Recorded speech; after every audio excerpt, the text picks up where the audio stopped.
evolution of digital media and the prominence gained by digital platforms like YouTube, WhatsApp and other news applications and aggregators. Internet becomes the most used medium of news dissemination, and the regulation of the web faces opposition or for freedom's sake.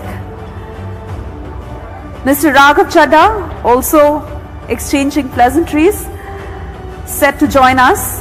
I'd like to have you on stage, Mr. Chadha, giving us insights on the evolution and changing nature of news.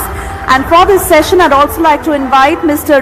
Guwahati, who will join us on stage with Mr. Raghav Chadha, Mr. Guwahati, Managing Editor, NewsX, in conversation with Raghav Chadha. Ladies and gentlemen, let's have a huge round of applause for our next session. He's the youngest MP in the Rajya Sabha. Let's give him a bigger round of applause. Regardless of politics, it's a life achievement, and he's going to be around in politics for a very long period of time. Raghav, thank you so much.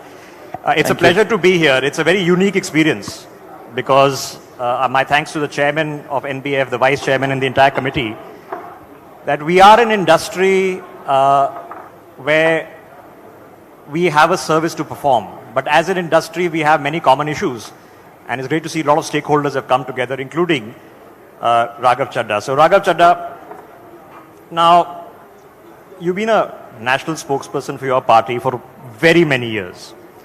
How has your relationship and understanding and experience with the media evolved from then to now?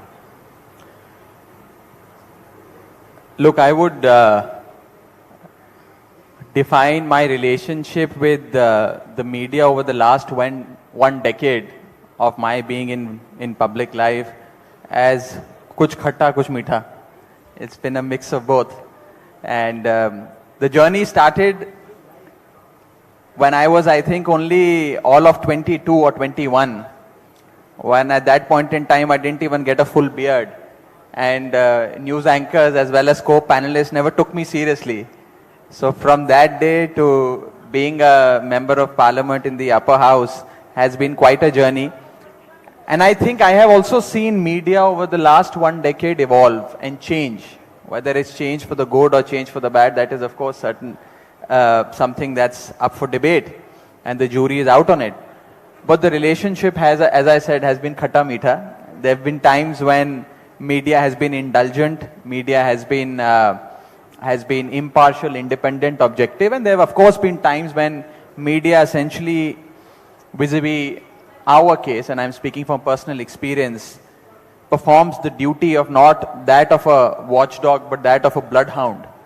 And I've seen, I think, both extremes, both sides of the spectrum. Yeah. But Raghav, you know, having watched the evolution of the Aam Aadmi Party, it's literally a revelation that has happened in the past decade. But there was once an energetic activist, Arvind Kejriwal, who was given a lot of exposure by the media. And it's the media who amplified his causes and did make a contribution to who he is today. Look, there have been times in this country where pressure groups and social movements have got a lot of attention of the media. And that section of media, most certainly, that represented the sentiment of the people. And as a result, of course, since you refer to my leader, Mr. Kejriwal, as an activist in his earlier avatar, of course, during the India Against Corruption days, there was reportage and coverage around the movement and the cause of the movement. And that was primarily because it resonated with the people. It was something that the people also felt that was being echoed. And the cause of the movement met the cause of the people. However, when we became a political party, and let me disabuse you of this notion, we received perhaps the first and the worst media blackout. In our 49-day first government in the year 2013, you would remember, and if you were to rewind back to the December of 2013, you would find that my leader, the Chief Minister of Delhi, at that point in time, had registered an FIR against a leading industrialist of this country. He had shot off a letter to his anti-corruption branch, and a FIR subsequently was registered. As a result, that leading industrialist, who's also a big media baron, ensured that Aam Aadmi Party and the government of Delhi is blacked out from the media. So the 2015 election that we fought was despite the media blackout and in spite of no media coverage. So despite and in spite the media, through sheer grassroots support and political electoral hard work at the ground, we could come back with the highest ever majority that any political party has received. Well, in a democracy, that's what matters. But it's an evolutionary thing, as I'm sure the party has been evolving. What is your assessment? Is there a neutral media? Is there a right, left, and center of media? But overall, does it give a balanced approach? Look, to say that there is a section of media that is tilted towards the left, there is a section of media that is tilted towards the right, etc., essentially showcases that rather than putting facts, events, and news, opinions are being put forward. And as a result, having opinions is also not a bad thing. Every journalist can have an opinion. Every newsroom can have an opinion. But when that opinion, unfortunately, transforms into indoctrination, that is where the problem begins. And when agenda is driven, when propaganda is unleashed with the intent of indoctrinating people or manufacturing opinion at the mass level, that is where the problem begins, and that is what I feel a section of media is practicing today. However, some are left, some are right, some are centrist, and therefore there is a balance I don't agree with. Today, you have a particular ideology and a particular point of view of the government at the center which enjoys brute majority. And as a result, they wish to impose that ideology and their views on a large section of media, and for them to carry that point to every nook and corner of this country. My only submission here is that media should not become a carrier of the government line. Media should reflect the public sentiment and not toe the government But line. Raghav, doesn't it cut both ways? Because, you are the opposition, or at least the challenger in some of the states, but you're also incumbent now, you're government in 2 of these states. So does that not change? Is it just perpetual opposition or complaint against the media with the center? What about your governments? You also are in government now. No, absolutely. And I mean, we witness both sides. When we are in opposition in states, we witness, as I say, the role of the media, and also in 1.5 or 2 states where we run successful governments. However, the larger point, Rishabh, is that today, rather than being a bloodhound for the opposition, it is important to be the watchdog for the government. I mean, we are not in power at the center. People who are not in power are being blamed for, issues like inflation, unemployment, so on and so forth, or transgressions by foreign countries into the Indian territory, rather than the government. So therefore, I think it's high time that a section of media which is practicing a different kind of journalism needs to speak truth to power. No, there's no doubt that your positioning has evolved and the party is maturing in a different way. But there is opposition, and then there is opposition for opposition's sake. That just because the central government is doing it, we need to be critical of it. Is there a role in the media that if something good is happening, that as part of Team India, it should be able to applaud the good as well as No, absolutely. If anything that is good that has happened, certainly the opposition and also the national media and all platforms of media must be constructive and appreciative of that. There is absolutely no doubt. And opposition for the sake of opposition is something that I personally and my party personally doesn't believe in. For example, I'll give you a recent example, recent past. When the Prime Minister launched the Swachh Bharat Abhiyan, the first Chief Minister in the country, or the first political party to wholeheartedly support as well as participate in that Abhiyan, was my leader, Mr. Kejriwal, and my party, the Aam Aadmi Party.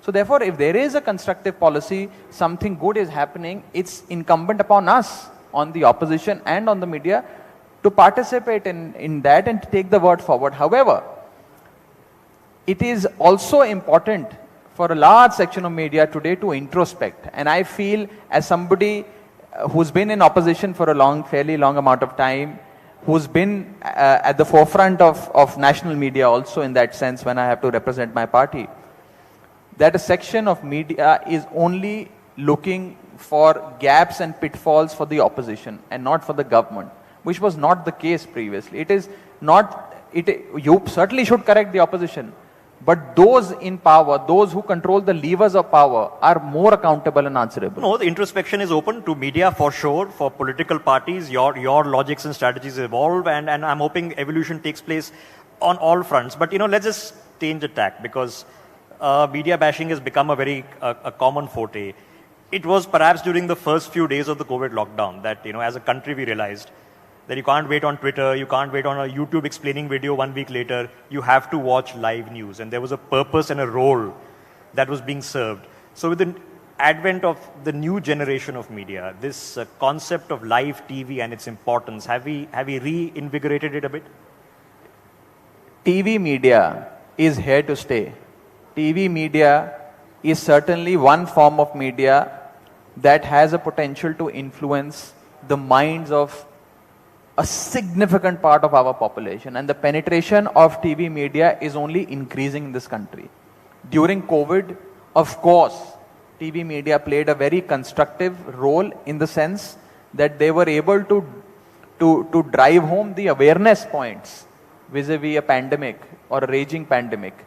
And that was certainly one of the biggest utilities of national media, and I certainly applaud all sections of media for that matter for their constructive role during COVID. So now, Raghav, all parties, perhaps better than the media industry itself, yours and others, you have extensive social media teams and a social media outreach. Yet some of the worst excesses, both named and unnamed, happen on social media.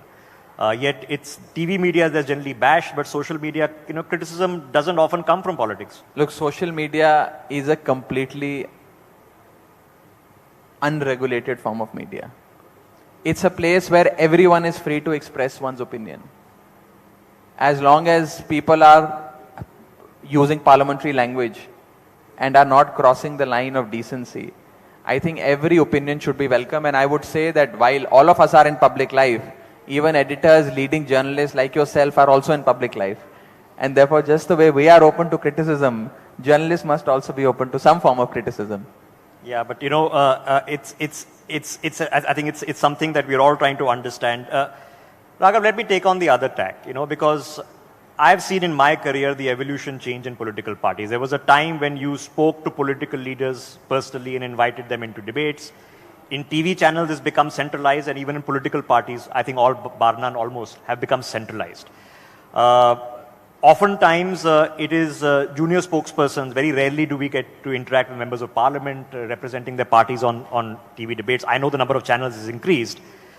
And in the centralized places, sometimes the party is not represented, the party is boycotting certain channels. How do we then have an effective debate if the parties themselves don't provide people who can make and argue their point well? Look, first of all, I think parties that have a centralized mechanism of assigning spokespersons and panelists for several panel discussions and debates is a very good form of management, I think, and it is purely done by parties, particularly by my party, for optimum utilization of manpower of spokespersons, so that everyone, every channel or every platform where we are invited, we are adequately represented by an able spokesperson, number one. Number two, with those who become senior and those who get promoted, there are new entrants in every organization that must be given an opportunity to perform. And just how you have new anchors and new TV personalities coming up in your news channels every now and then, there are political parties where people join and they perform, and some outperform, and then they progress. As far as access of journalists to politicians is concerned, while senior members and MPs, so on and so forth, may have limited, some of them may have limited their media interactions. But that doesn't mean that the access of journalists to politicians or members of the government has reduced. I think that access is pretty much intact. It has perhaps only increased over the last few years. No, but it's up to us to increase the quality of our debate, and it's also up to political parties to empower us to increase the quality of debate. And obviously, some people can argue the point better, but I know my time here is short, Raghav.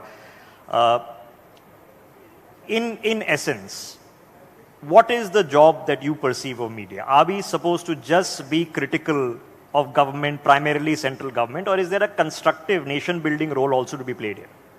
Without referring to being critical of central government or being favorable to opposition, let me say this, that it is incumbent upon media today to put forward news and not noise, to put forward sense and not sensationalism, to put forward journalism, not jingoism. And unfortunately, a large section, and I'm saying this without hesitation, that a section of media today, unfortunately, has, from being a journalist, has today become a propagandist of the government. There's no point in becoming a cheerleader of the government, because once you do that, while you may enjoy certain brownie points with the powers that be, you are deteriorating your own credibility. And as a result, just how people, Rishabh, in this country used to say, and perhaps say this even today, and that led to the formation of a new political startup, a clean, upright startup like my party. That perception was ki neta chor hain, sab neta chor hain. Now that perception is slowly moving towards media bika hua hai, media bika hua hai, media bika hua hai. And you hear this very often when you interact with the people at the grassroots level, ki ji media bika hua hai. So therefore, I think it is extremely important on your part, on the part of NBF and several media agencies and outlets, to course correct and to ensure that this idea or this notion that people today have no is doubt undone. introspection is good, but it's the political parties only who say, no, media bika hua hai, and convince their followers. But I know we are out of time.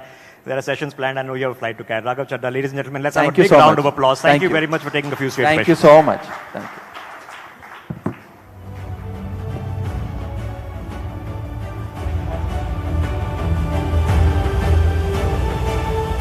Thank you, Rishabh. Thank you, Raghav.